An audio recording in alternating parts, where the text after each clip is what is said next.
Hey everybody, Eric Flowers, your Indian River County Sheriff here with our Marine unit, and we're actually at Mulligan's in Sebastian. Wanted to give you a little bit of an update on our Marine unit, where we're at, and some of the things, the capabilities that they have now. So I'm here with Sergeant Luke Keppel. He's in charge of this unit. We've got Deputy Ron Adamson, and we're standing here beside our newest boat. We received this boat back in January. This is a life-proof boat. And the great thing about this boat is that it was paid for by federal tax dollars. So those are all federal dollars that are coming back to our county, allowing us to have technology like this that we otherwise wouldn't be able to afford. I think this was about $300,000 for the boat? $325 in that range there, yes. Yep. And some of the technology that's great on this is you guys have the same technology that's in the helicopter with this, right? That's correct. We have the FLIR, we have radar, we have the ability to record things, look for heat signatures. It's got autopilot. It's got a whole lot of features that some of the other boats do not have. It's definitely set up for search and rescue and any kind of emergency situations. So that FLIR at nighttime, the same way we use a helicopter, if you had a missing boater out on the waterway, if you had a missing person, you'd be able to see those heat signatures and be able to see them in the water if something like that came out. If they're disturbing the water and stuff, it makes the differences in the temperatures, just like the helicopter would see from the air, we would see them on the water line and stuff. So. Well, I think it's fantastic. My favorite thing about this, though, is, what is this, the 31 foot? 31 foot boat, and we're parked here in Sebastian at the Mulligan's dock here. And Ron, you take this boat out regularly. You can go out to the ocean, right? This is it's easy to pilot out to the ocean. This is a great platform for us for serving dual purposes, the Indian River Lagoon and getting out into the ocean. I've been called numerous times 20 miles offshore to help with search and rescue, and it gets out there pretty quick. Yeah, and you're able to get from here to the Sebastian Inlet in about how long? Less than 10 minutes. Less than 10 minutes. And before we had this boat, before we had this slip, we were all the way down at Vero, down at near Memorial Island. We'd have to run the channel just to make it to be able to help somebody here at the inlet. That was a good 35-40 minute drive. Yeah, sure. So this is huge. Thinking about how close our Coast Guard is, they're all the way down at Fort Pierce. Fort Pierce and Canaveral, yeah. Yeah, so we're really bridging the gap here in the middle to be able to respond quickly more than any other agency. They call us a lot to help out because they know how close we are to the inlet. So, you know, they got my personal phone number, plus they call over the radio, and, you know, we're happy to assist. How's the boat working out for you so far? It's working out great. I wish we had something like this before, but like you said, for search and rescue and for doing our law enforcement patrols out here, this is a great platform. So today is the second day of lobster mini season. Were you out yesterday for mini season? Yes, sir. And what did you experience? How was it? Yesterday was a little slow. We had the storms coming in. The water enclosed has been kind of murky out here.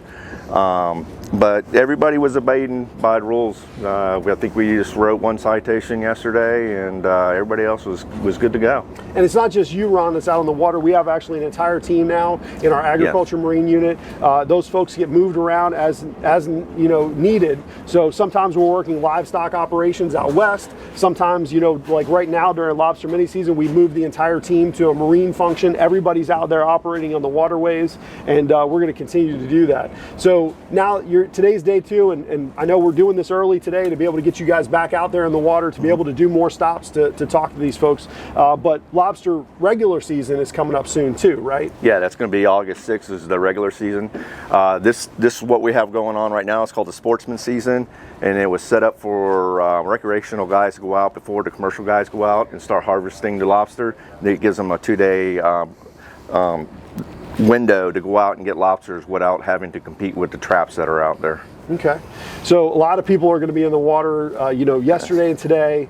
The weekends have been very busy. The weather, aside from the storms that have been coming in the afternoons, the daytime mornings have been very busy. Yeah. On the weekends, you're seeing that. I hear you doing traffic stops out there on Sundays and Saturdays.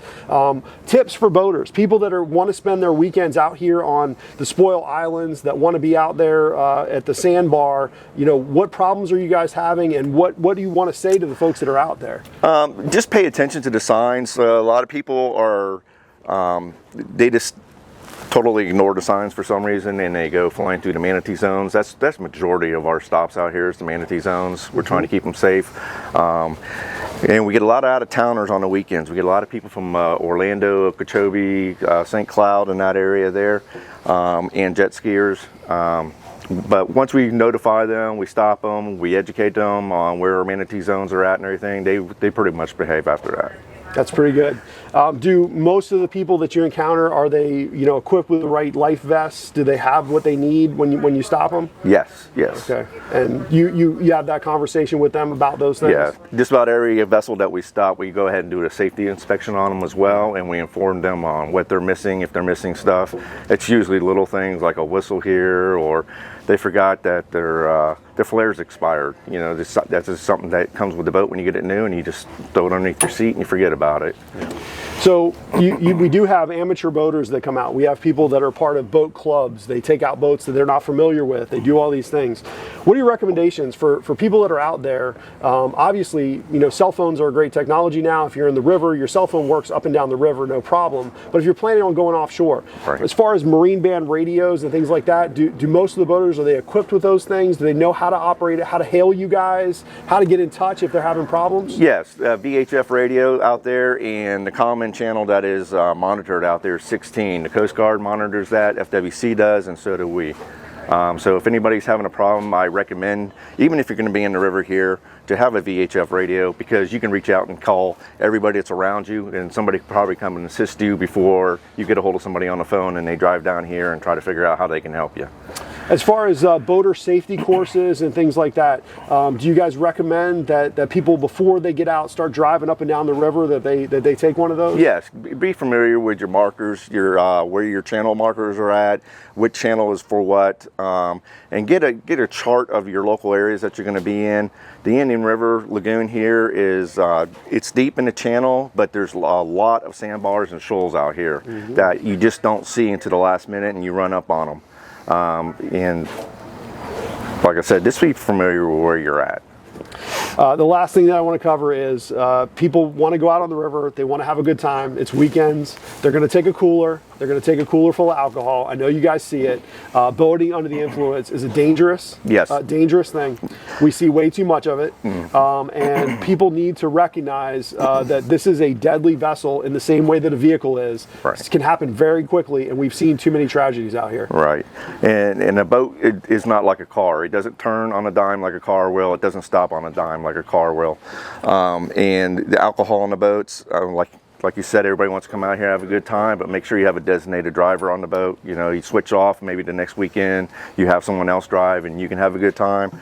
But what happens out here is it's so hot that you keep trying to hydrate yourself, and you keep drinking, and you probably end up drinking more than what you usually do if you're just sitting at home watching a game or something. Very much so. Absolutely.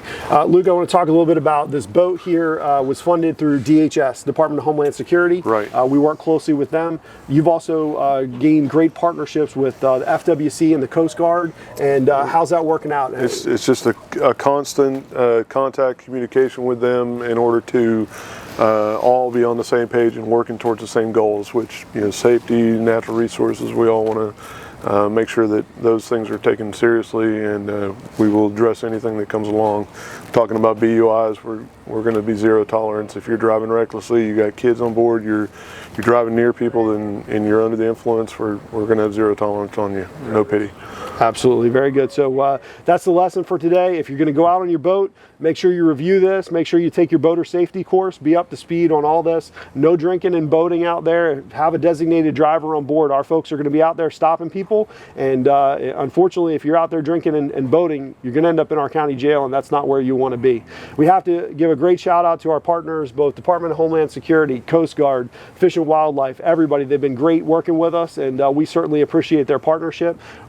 We have a great team that's been working towards this, and we're going to continue to work hard out in the river. Additionally, on the agriculture side, we have Operation Livewire that's coming up. Loose wire, yes, sir. I'm sorry, loose wire, and we're going to be enforcing animal regulations. We constantly enforce it throughout the year, but at this point they're wanting certain stats, I guess, at the state level to verify what kind of issues there are and where they are, but to communicate amongst other agencies and allow them to know what's going on in our area, that might slip over to their area as well. So yes. Good deal. This has been In the Know at IRCSO with the Indian River County Sheriff's Office Agriculture and Marine Unit, and we'll be back in just a few minutes with our aviation unit.